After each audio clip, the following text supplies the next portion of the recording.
अभी मोदी जी ने क्या स्टेप लिया जीएसटी कम करके, और ये जो लग्जरियस चीजों को बढ़ाएं ये अच्छा किए। जो अभी जीएसटी में चेंजिंग आई है इस पे होलसेल पे भी असर पड़ेगा और सीपीआई पे भी पड़ेगा। अच्छा, वहां से रिलायंस अगर सस्ता कर दिया सस्ता हो जाएगा, अगर उधर से रिलायंस महंगा किया इधर से ही महंगा हो जाएगा। सर एसी पे टैक्स क्यों बढ़ाएगा? अब ऐसे ही देखिए अभी मोदी जी ने क्या स्टेप लिया जीएसटी कम करके, जितना भी किए उतना पे बहुत अच्छा किए, और ये जो लग्जरियस चीजों को बढ़ाएं ये अच्छा किए। भाई एसी लगा रहे हैं आप, जाइए ना 28% का दीजिएगा 40% में जाइए, नहीं समझे तो उसमें ना पंखा चलाइए, कूलर चलाइए। एसी तो लग्जरी की चीज है ना, लेकिन दिल्ली में कोई बिना एसी के रहना बड़ी मुश्किल होता है, बहुत भयानक गर्मी होती है। खैर वो अलग चीज हो गया यहाँ पे। तो जो अभी जीएसटी में चेंजिंग आई है इस पे होलसेल पे भी असर पड़ेगा और सीपीआई पे भी पड़ेगा, डब्ल्यूपीआई पे भी पड़ेगा और सीपीआई पे पड़ेगा। समझ में आ गया कि नहीं?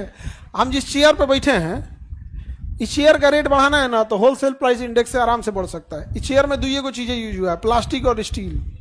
प्लास्टिक और स्टील, प्लास्टिक का प्रोडक्शन पेट्रोलियम इंडस्ट्रीज करती है, प्लास्टिक का प्रोडक्शन कौन करेगा? Petroleum industry. होलसेल में आएगा पेट्रोलियम भी, होलसेल में प्लास्टिक के छोटे छोटे पैलेट्स होते हैं ना वो भी किसमें आएंगे? उसमें।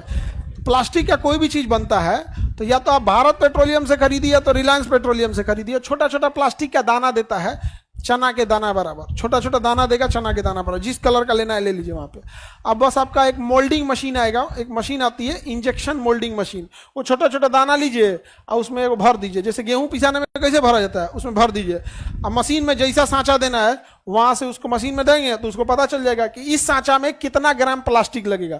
उधर से प्लास्टिक लेगा, सांचा में डालेगा, सांचा में टेम्परेचर करेगा 600-700 डिग्री सेल्सियस, गल के और उसका सांचा उसको दबा देगा। जैसे दबाएगा तो उसका डिजाइन ले लेगा, चाहे बाल्टी का डिजाइन ले या मग का डिजाइन ले, कुर्सी का डिजाइन ले, टेबल का डिजाइन, कोना प्लास्टिक का ले लिया। यहाँ पे आपका प्लास्टिक बन रहा है, पीछे हाथ रिलायंस का है। तो रिलायंस कह रहा है कि भैया आप थरिया बनाओ, लोटा बनाओ, बाल्टी बनाओ, बेचो, हम तुमको प्लास्टिक के पैलेट्स देंगे जो उसके छोटे छोटे जो इंग्रेडिएंट्स होते हैं उसके प्लास्टिक के। वहाँ पे समझ में आ गया कि नहीं आ गया? छोटका वाला आप कहेंगे रिलायंस के पास कहाँ आया? वो पेट्रोलियम का कचरा है। पेट्रोलियम क्या है? कचरा। और रिलायंस के बाद बड़ की रिफाइनरी है, उसके बाद टेंशन फ्री है, फर्स्ट क्लास। समझ में आ गया कि नहीं आ गया? दिमाग वाला आदमी है रिलायंस। कहता है कि हम बोतल थरिया बेचेंगे, हमको कमाना है तो होलसेल में बढ़ा देंगे, नहीं समझे? अच्छा, वहां से रिलायंस अगर सस्ता कर दिया, यहाँ पे लोटा थरिया क्या हो जाएगा? सस्ता हो जाएगा। और उधर से अपना प्लास्टिक है, उसको पता नहीं क्या बोलते हैं, ग्रेनुअल बोलते हैं, प्लास्टिक का ग्रेनुअल, छोटे छोटे दाना क्या कहते हैं? ग्रेनुअल।